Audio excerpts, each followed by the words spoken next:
Hello, everyone. I'm Candid Stanisci of NLL Lacrosse Talk. Welcome to the Spanglish Sports World Network on Zingo TV, channel 250. Please remember to download the Zingo TV app at the respective app stores for iOS and Android devices. While you download, make sure you rate and leave a comment. Both apps are absolutely free. Zingo TV is available on Google Chromecast, Amazon Fire TV sticks, Roku sticks, and also on all smart TVs 2016 forward. Now, joining me is our co-host, Gary Groob. Gary has some internet issues, so we're laughing about it because he came back just in time. Just in time for the introduction.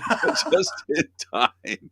All right. Well, first of all, I guess you don't have anybody in the house that's going to go out trick or treating, right? No, I don't. They're all too old now. I guess Are that you makes doing anything special for Halloween? no, Nothing. not at all. No, it's just Not even stocking the Costco shelves. that we've done. That we've done, and I've been doing that for weeks and weeks since August. I believe we've been doing that. And Costco. tomorrow, the day after Halloween, they'll go down on all the Christmas stuff. Oh, the Christmas stuff's already out there. It's been out there since August. It's Yeah, Costco. no kidding. We're 2 seasons Yeah. ahead.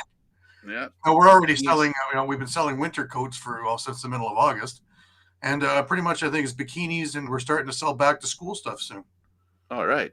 Yeah, Good job. we're always way ahead of the curve or behind, depending how you want to look at it. But Halloween wise, no, I donated in where I live into the main office, so they have a thing for all the little kids to go, before they go out and trick or treat, because they don't go door to door in this place, which is, I guess, nice in a sense. That's kind of what all the apartments and condos are doing.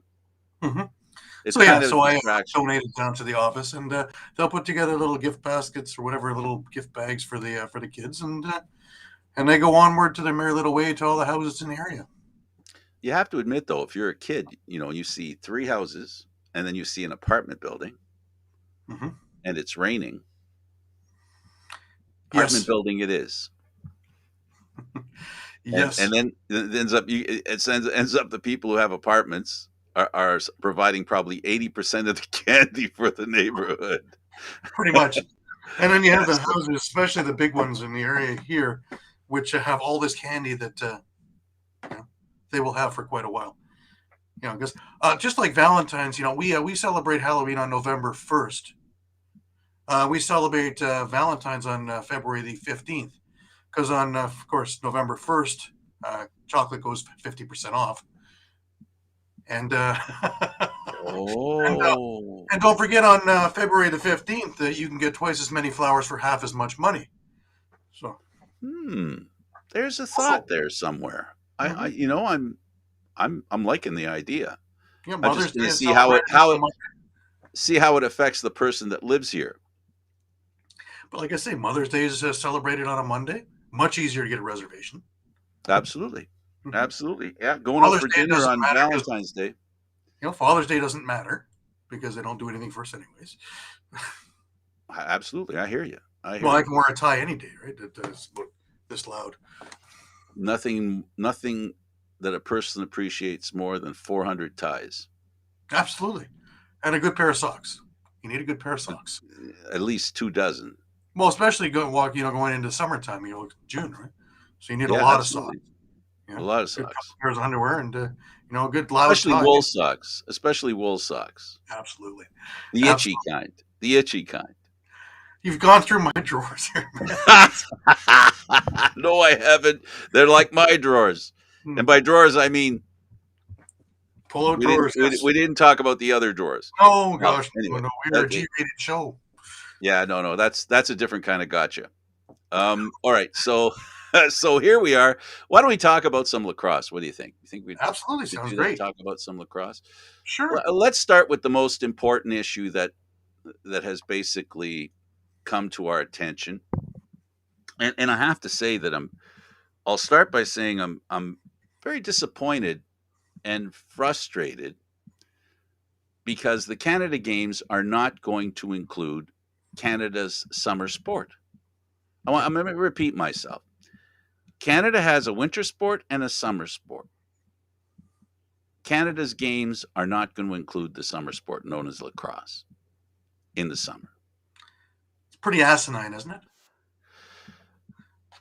Well, you were saying we were talking about the fact that at the last Canada Games, and we're not drawing a direct line here, but there is a question, right? Mhm. Newfoundland didn't provide a lacrosse team, and now No, the games are in Newfoundland. Hmm?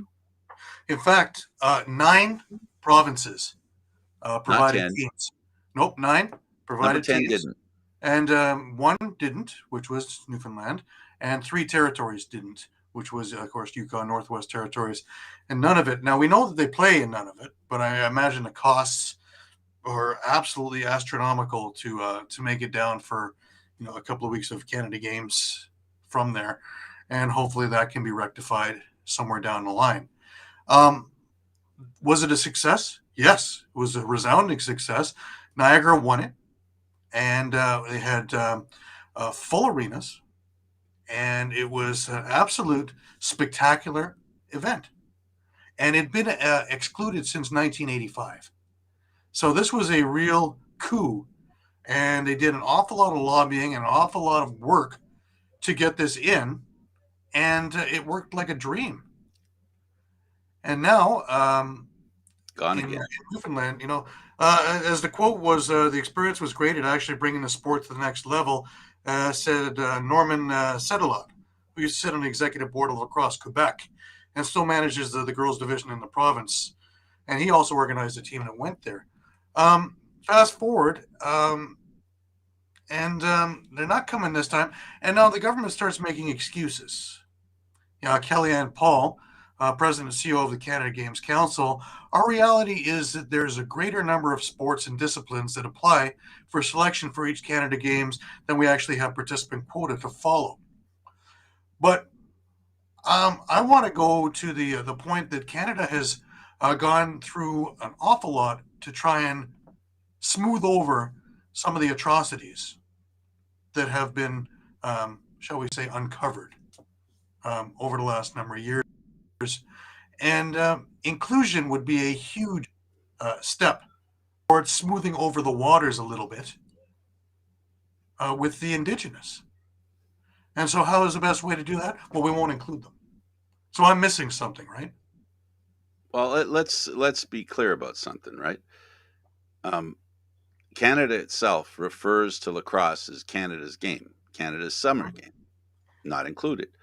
Here's another thing, and this is the one that eventually whoever's in charge of sport in Canada, I know who she is. Um, she maybe she gets an email, Mm-hmm. um, and somebody says, what about this? And here's the thing: that if that message doesn't get through to them, you know what's going to get through to them, Gary? Hmm. When the Olympics come and lacrosse is in the Olympics. Yes. Imagine that, folks. Not good enough for the Canada Games, but good enough for the Olympics. Think about that. Think on that for a minute. In the grand scheme of the world, Aboriginal people exist everywhere, different types, but the Aboriginal people that play lacrosse are pretty centralized here in Canada. And that game is being honored at the Olympics. And instead, in Newfoundland this year, the Canada Games are going to dishonor, and they're dishonoring the game of lacrosse, which Canada makes noise about. This is our summer game.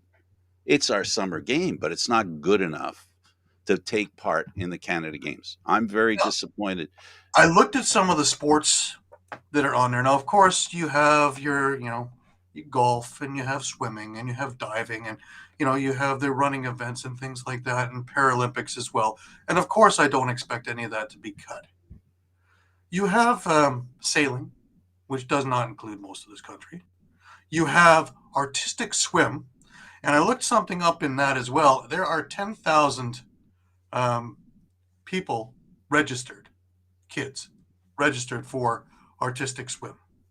There are hundreds of thousands of kids registered for lacrosse. So if we can include something like artistic swim, how is it that we can't include lacrosse in this conversation?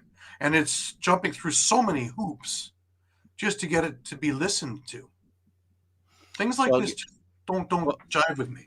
well, I get that, Gary, but I think I don't disagree with you. But what I am going to say is this: is that inclusion isn't defined by limitations. So there shouldn't be a limitation on how many No, sports are at the games, first of all, or at least the limitations should be inclusive. They should always consider inclusivity. In this case, I think you've made the point where there are a lot of people, men and women, boys and girls, seniors, men and women, I assume. I'm not well informed on the senior women yet.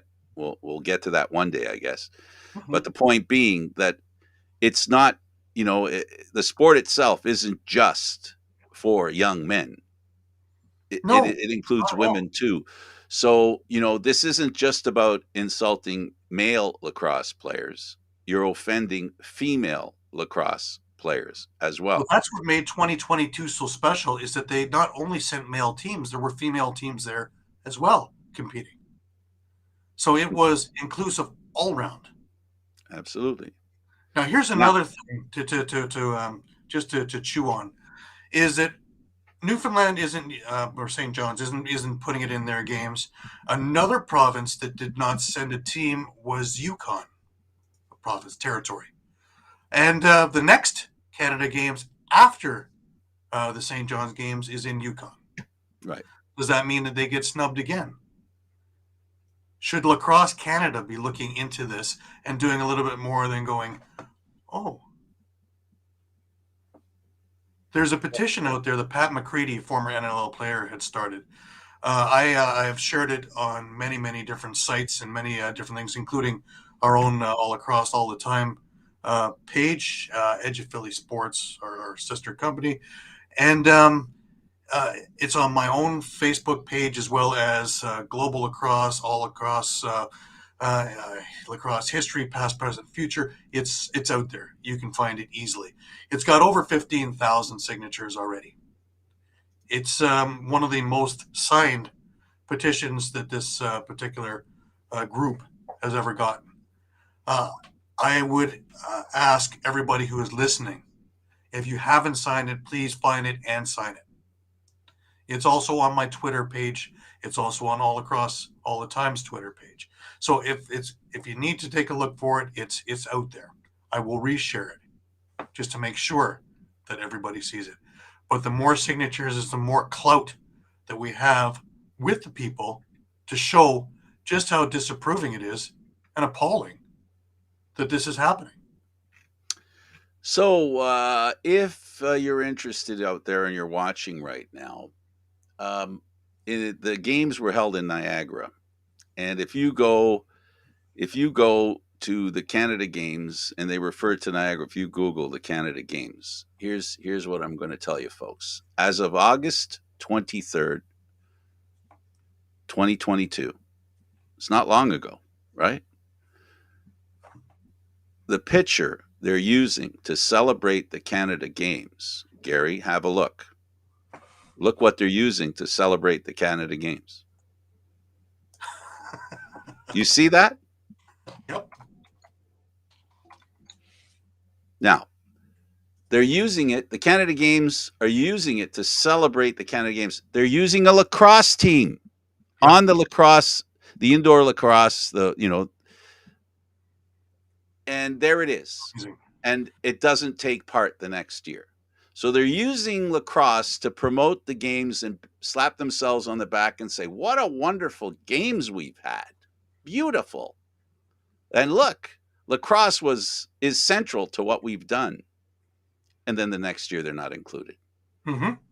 That's that it is downright more. It's more than insulting, and the people at Sport Canada need to be straightened out here, because we see now in organizations there's a lot of questions about the way Canadian organizations are run and how inclusive they actually are and how much they don't discriminate, how much they don't,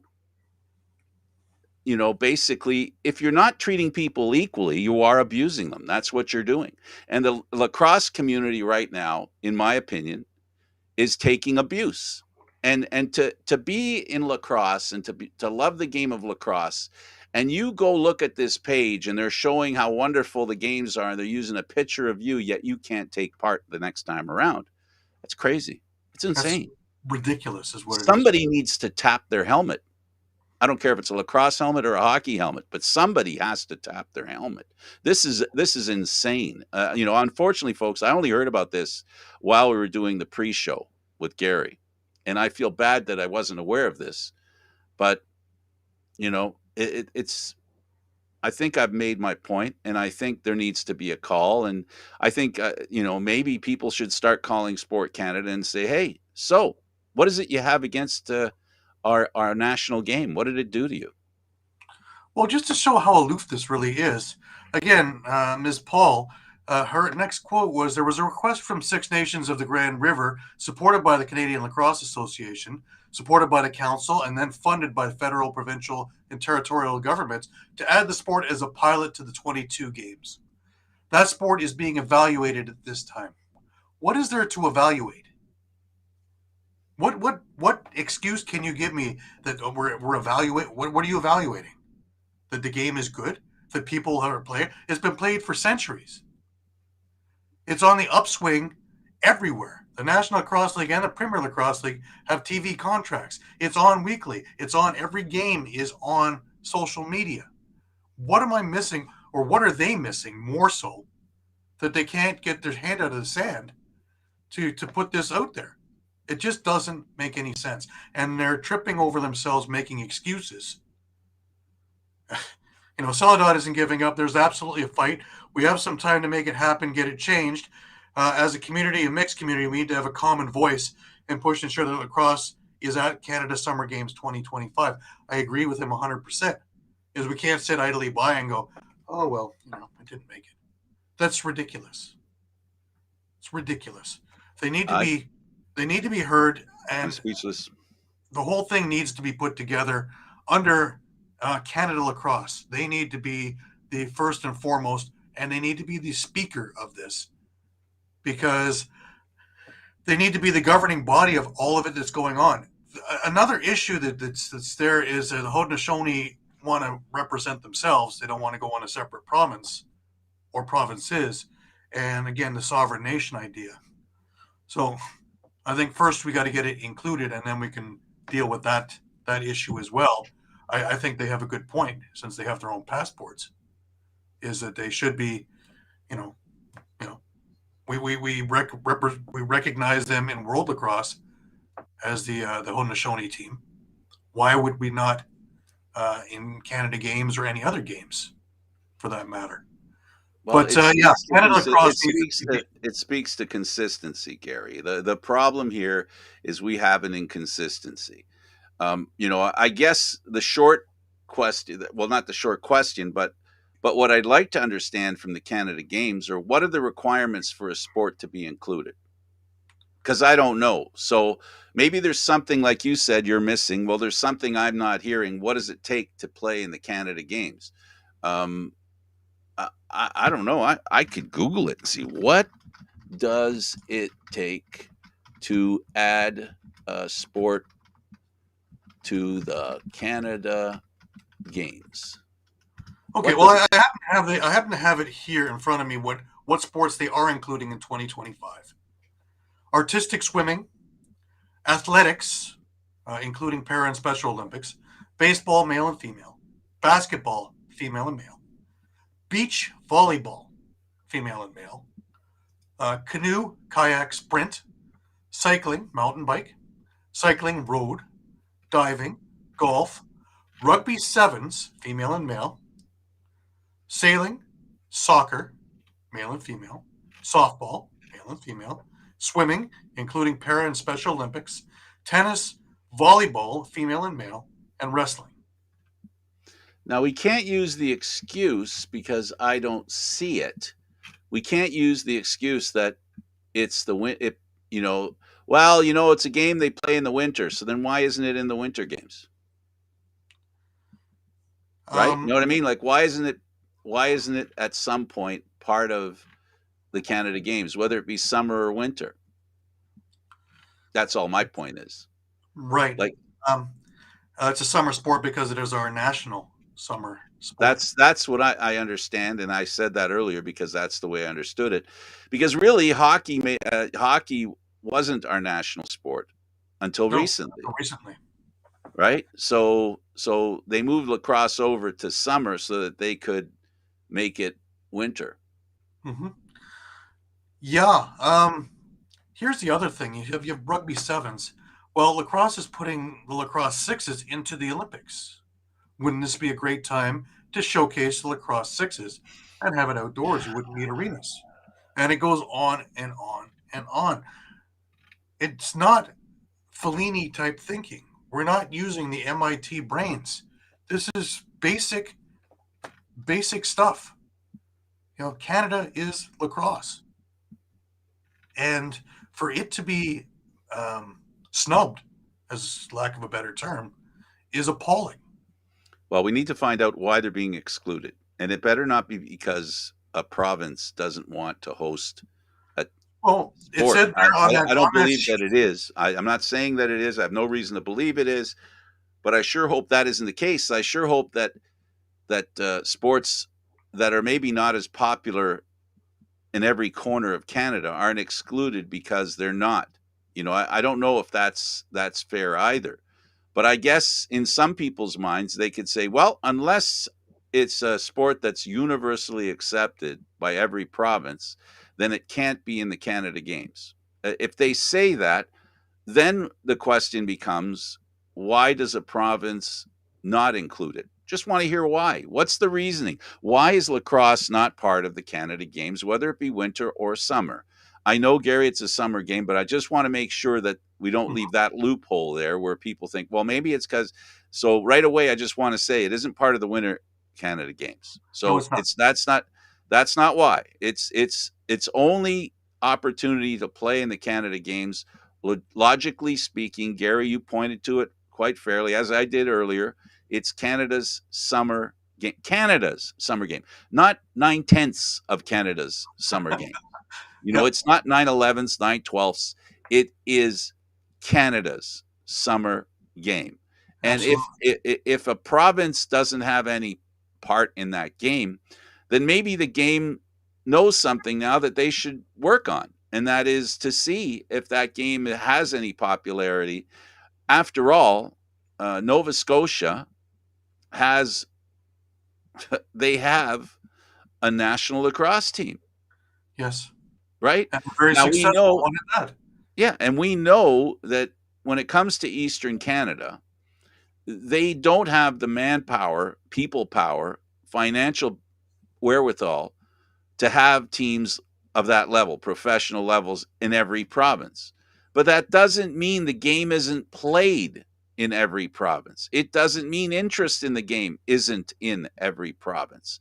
What it Hmm. speaks to is the fact that one town, city, community says, we're Nova Scotia and we think we can support a lacrosse team. And don't think that people outside of Nova Scotia and outside of Halifax don't care that there's a game in Halifax that's played called lacrosse. Right. Another interesting thing when I'm looking at the sheet of these games is rugby sevens, female and male, host choice sport, which means that province chose rugby sevens. Okay. But I'm not, that's the one thing I'm not looking at. I'm looking at things like artistic swimming, things like beach volleyball, fringe sports. Not to say that they're not talented beyond all belief, because they are, but fringe sports. But Gary, I'd rather we don't discuss it.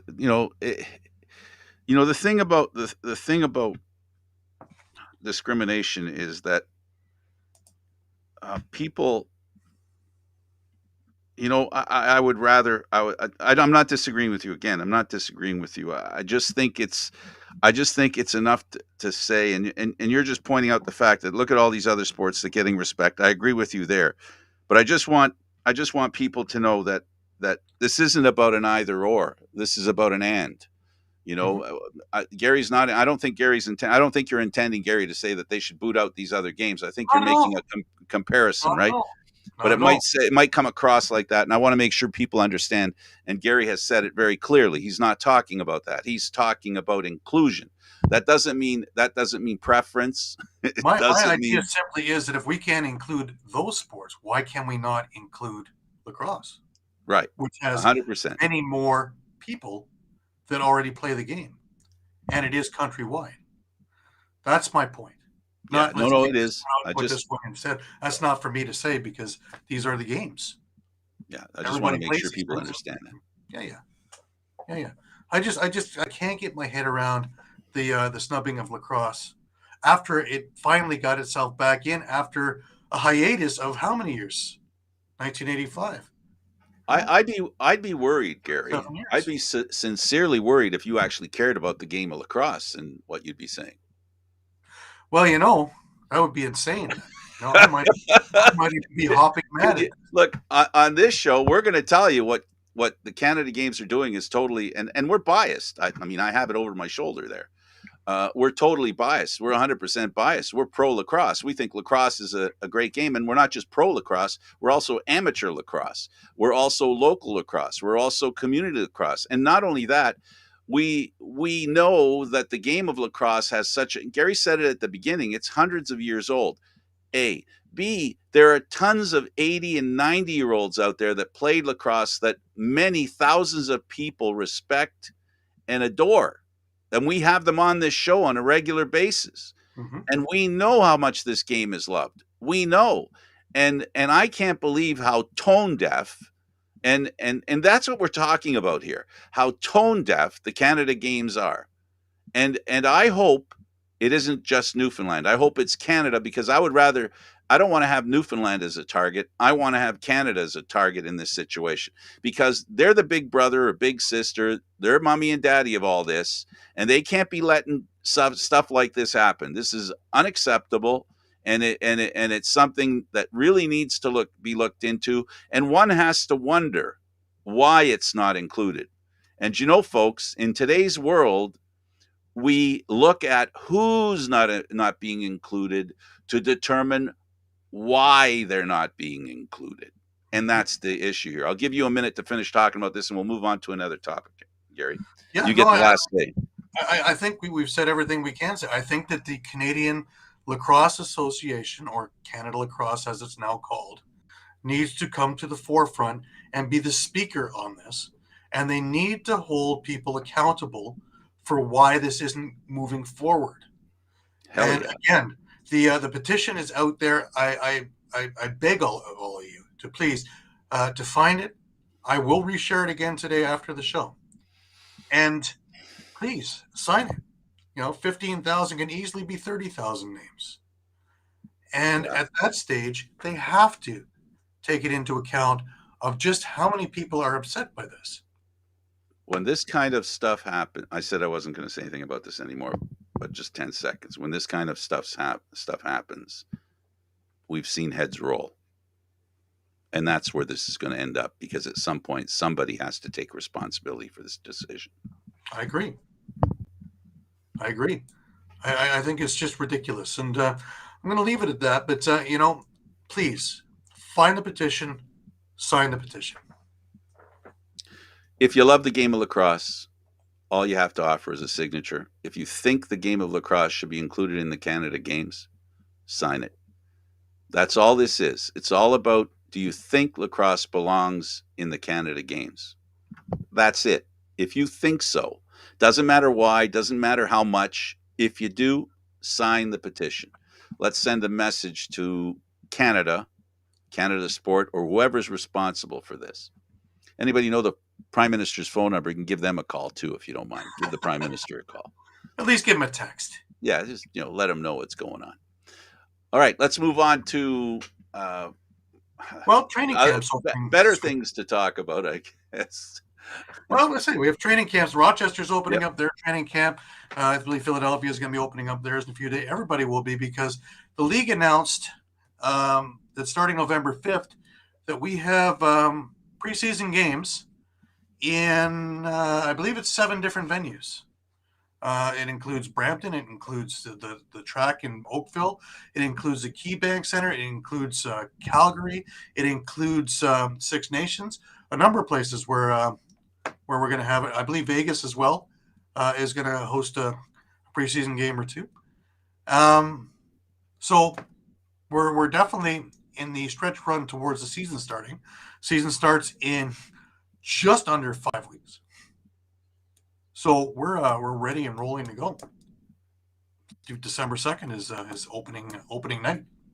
So we're right there, right on the cusp. A couple of things that come to mind when I'm looking at some of these rosters that they're bringing into camp. We've all oohed and awed over the signings and the movement and the trades. And, I look at a team like San Diego, and they must be bringing 40 people to camp. 17 spots on a team. And it's one thing to have, you have your core nucleus in there, and then you have a bunch of draft picks. And hopefully one sticks and one doesn't, and one makes the practice squad.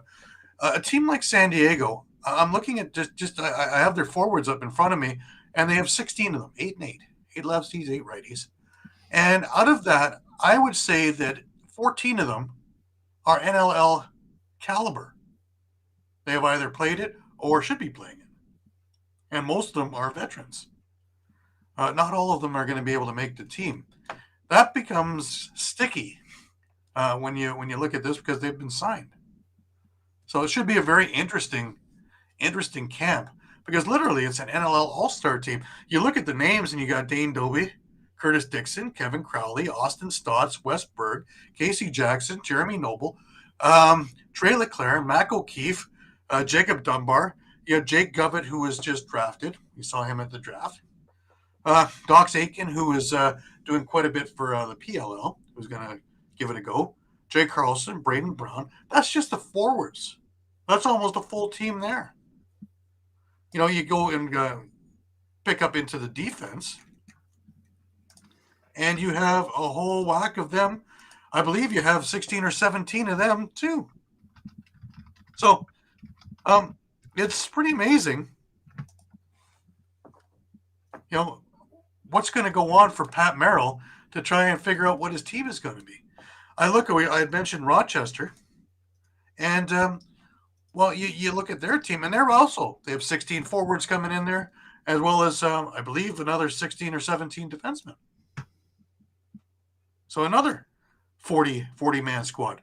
Rochester's got another interesting issue because they still Evan Kirk's status is up in the air of whether he would return. Right now he's on a holdout list. So you've got Riley Hutchcraft in net, and name just eluded me.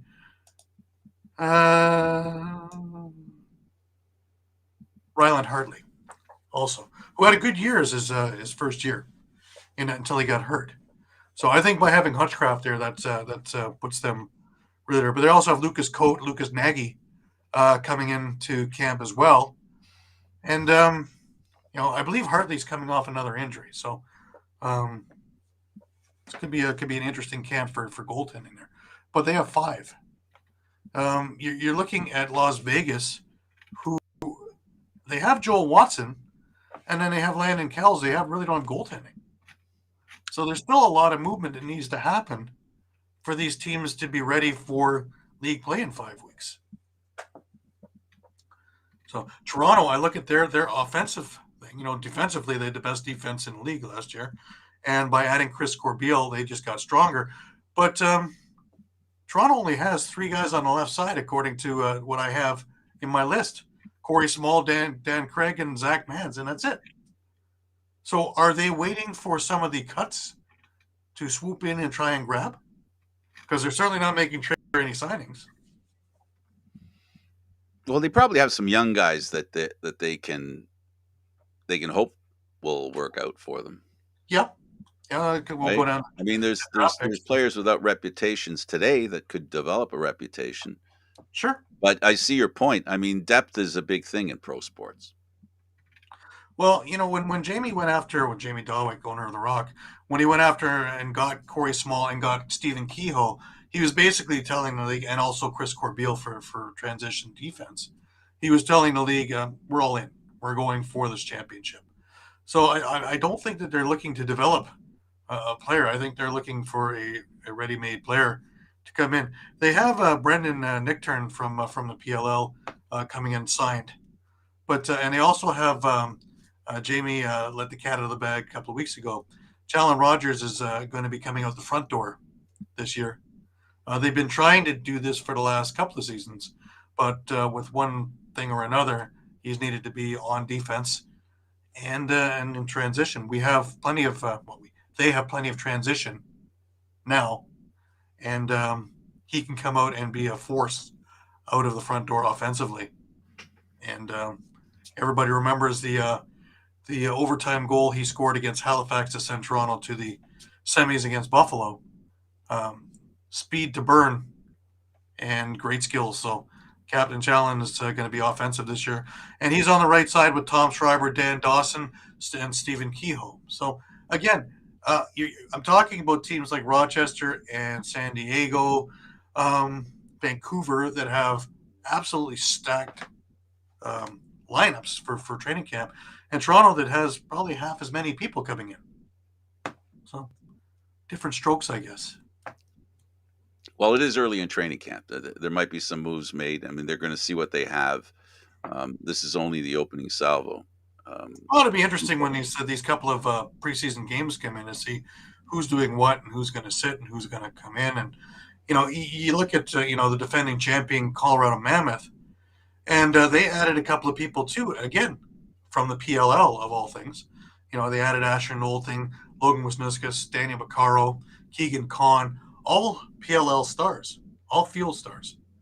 So if they can catch on and really grasp the box game, these are all bona fide field superstars. So they can shoot. Absolutely, they can. I found something really interesting when it comes to the Canada games, but I won't use it right now. We can talk about it later. But I was here listening to you at the same time. I can't believe how distressed I am about the whole thing. But anyway, yeah. So as far as the Rock are concerned, they're a team that made the playoffs. They made it to the semifinals. They didn't end up getting far enough to win the championship. The main opponent that they had to overcome was Buffalo, and Buffalo wasn't quite good enough to beat Colorado. But one thing's for sure: when it comes to Toronto and Buffalo, again, they're going to be tough. But I'm concerned if you're a Rock fan, with Rochester has another year under their belt. Being the expansion experience that they had. Yep. Rochester also made some amazing moves at the expansion draft because they were able to secure Connor Fields and Riley Hutchcraft. That solved two issues. One, of course, was the goaltending issue because they had the revolving door thing ever when Evan Kirk had work commitments and couldn't play. And the second thing was adding more offense to an already strong offensive unit. You have Holden Cattoni there. You have Curtis Knight. You have Thomas Hogarth. Of course, Cattoni and Hogarth just won the Mann Cup with Peterborough. But you also, and Turner Evans as well in there. But you also have Connor Fields added to the mix there. They re-signed Mike Burke, who was on Rochester in the old incarnation and went to Halifax with them. And now he's back in Rochester. And I know Mike Burke from his days, of course, being the captain of the Brampton Excelsiors, the major series team, which is still up in the air too, that bit of news. So we'll see how that all plays out. But they also got Jake McNabb. They have Parker Pfeiffer, Thomas Villa, Riley Curtis, Corson Keeley, Brad Voigt, Jeff Wittig. So they have an awful Austin Hazen from the draft, who is, again, another one from Peterborough. He is going to be something big in this league. He is going to land and make a thud almost as much as Jeff Teat did when he came in. He's the real deal, Austin Hazen. And, kudos to Mike, his dad, for being able to get him at the draft. He's going to be something to watch this year because I think he's going to be able to make head waves in there. You look at a team that was on the cusp of something really, really great last year, and that's Panther City. And, of course, they have their nucleus with Phil Caputo, Patrick Dodds, Nathan Grennan, Will Malcolm. Now you're going to have Jonathan Donville on the group. You had Dean Farrell and Cam Milligan, who came midway through and really righted the ship on that team and became the stability force in their offensive unit. From when we had Bob Hamley on the show, he had mentioned that Dean Fairhall was in camp, and he just barely didn't make it. And midway through the year, they were able to secure him, and he really did make a big splash, shall we say. They added Cole Pickup, who's a great player. To that, you have Colton Lidstone, Evan Messenger, Mike Triolo, Jason Knox, all really, really strong players. So I look for quite a bit out of Panther City this coming year. Another one that I think that we're going to see quite a big leap from this year is Philadelphia. Now, they did lose Kevin Crowley and they did lose Corey Small, but their first free agent signing was a huge one. They were able to get Joe Resetarits from Albany. And you throw that in with Matt Rambo, Ben McIntosh, Blaze Reardon, Cal Matisse, Kyle Jackson, Corey Vitarelli. They signed Brian Costabile. You have Ben French in there, Matt Moore. So they have a number of players. They're going to be a really, really good offensive club. They lost Jackson Subak to the expansion draft, and that will hit them defensively a little bit. Goaltending wise, the two mainstays is Angus Goodleaf and Zach Higgins. And our guest that was supposed to be here this week, but due to work commitments, couldn't make it. We will have him on just after camp, is Deacan Knott. So they're going to be strong in goal, on the bench, in net, and on their practice squad. So any way you look at it, and knowing Paul Day, he'll probably find a way to get Deacan Knott a game or two in the NLL in his first year, which is going to be great because Deacon's list of accomplishments, as we'll get to when we get him on the show, is quite substantial, including a gold medal just recently with the Team Canada. So I look for big things out of Philadelphia this year. The East this year is going to be absolutely great. From top to bottom, there isn't a weak team in there. There are teams that aren't as strong as the top echelon. Yes. Are they making big strides to get there? Yes. You're still looking at Buffalo with Dane Smith and Josh Byrne and Chase Fraser and Chris Kluche, Tahoka Nanakok, who's probably going to play a bigger role. Kyle Buchanan, Brandon Robinson signed on with them as well. Thomas Mason's in there, Justin Gooderding, another PLL star. So they're plenty of firepower there. And don't forget, you have Matt Vince there. You have Doug Buchan, who also was on the Peterborough team that won the Mann Cup. But you also have Shanahan, Devlin Shanahan. Brendanson. No. But he had a great summer out west. Devlin did. So I think he's going to give Mr. Buchan all he can handle in training camp and may be able to steal that second position. I think the future runs through him in Buffalo, goaltending wise. So Buffalo's had a history of great goaltending, so they know what it looks like. Well, their general manager is a former goalie, right? There you go. Steve Dietrich. So he knows what he's looking for. And again, Brian Shanahan, his son, the lineage, there is a pretty strong one, I'd say. But yeah, the team that, in my eyes, made the most moves, they basically reinvented themselves, was Albany. They kept Tanner Thompson, Charlie Kitchen, but in came Kieran McCardle, Ethan Walker, Justin Scott. They got the third Thompson brother back into the game. Yana Thompson's in there.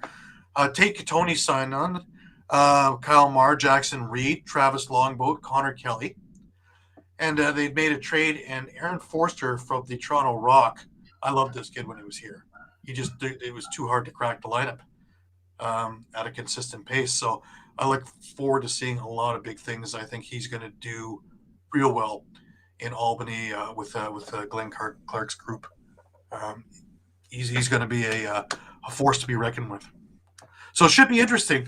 Starting this weekend, camps open up, and in 2 weeks' time, 2 weeks Saturday, we have the first preseason games. Okay, why don't we talk about? We've only got about 3 minutes left, 4 minutes left, whatever. Let's talk about the Arena Lacrosse League All right. and Brampton getting involved. I know you. This is a soft spot for you. Yeah. Well, Brampton is in there. Jeff Dowling is the coach and GM there, and they have Todd Wolfong as their assistant coach. All very high skilled caliber coaching. Um, they needed an eighth team. Things are just moving so well with the Arena Lacrosse League, and with it being a feeder league, um, to have Brampton in there as well is a no brainer. And out of Memorial Arena, they'll play, and that's just one more venue for the Arena Lacrosse to be able to use, because they're using one out in Peterborough. They're using the Oshawa one for a lot of their games, the track, and now to have Six Nations ILA and to have Brampton. I think that's fantastic, and this is going to be a real great thing for the Arena Lacrosse League. And They for the fans of lacrosse in Brampton, don't forget they were frozen out of a team because of stuff that happened, which you understand and know more than most. But the point is, they're going to get a team back, and I think that's just fantastic. That's fantastic that they're going to do that. Yep, the Brampton Express, and they've selected 21 players in an expansion draft. Some of them I don't think they're going to see because they're going to be on NLL rosters, but they're going to be a viable team. They're going to be a competitive team, and they're going to be worth the couple of bucks it costs to go to the game and see some excellent lacrosse of players that are on the fringe of making it to the NLL. So you're going to see some top-notch lacrosse at very cut-rate prices. So please, please, please go visit these arenas when the NLL or when the ALL starts again in about a month's time. It's going to be a lot of fun.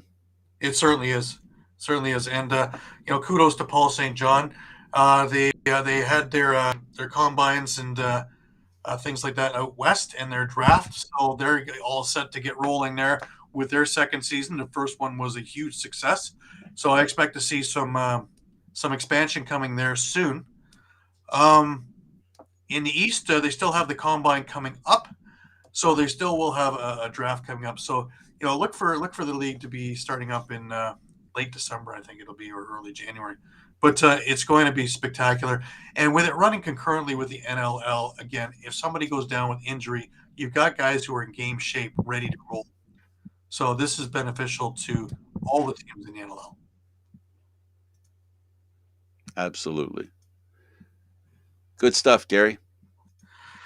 Thanks, Frank. Like I said before, please find the petition. I will reshare the petition. Yes, make sure I get it, and then I'll share it too.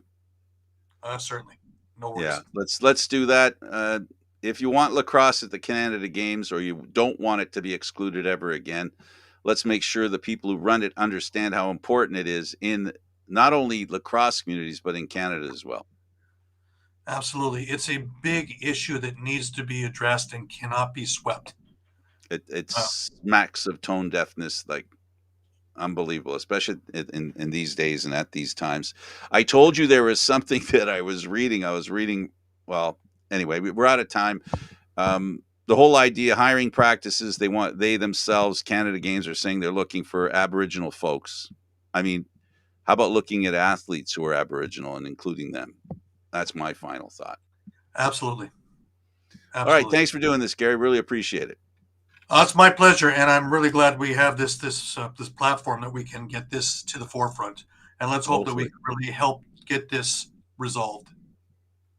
Well, for Gary Groob, I'm Candid Frank Stanisci. Thank you for watching NLL Lacrosse Talk, seen live Thursdays at 4 p.m. This show can also be heard on the Spanglish World Radio Network. For lacrosse talk, news, entertainment, and sports programming we offer, please check out spanglishworld.ca. Spanglish World. Watch it, hear it, read it, download it, and live it. Thanks for watching, everybody. See you next Thursday.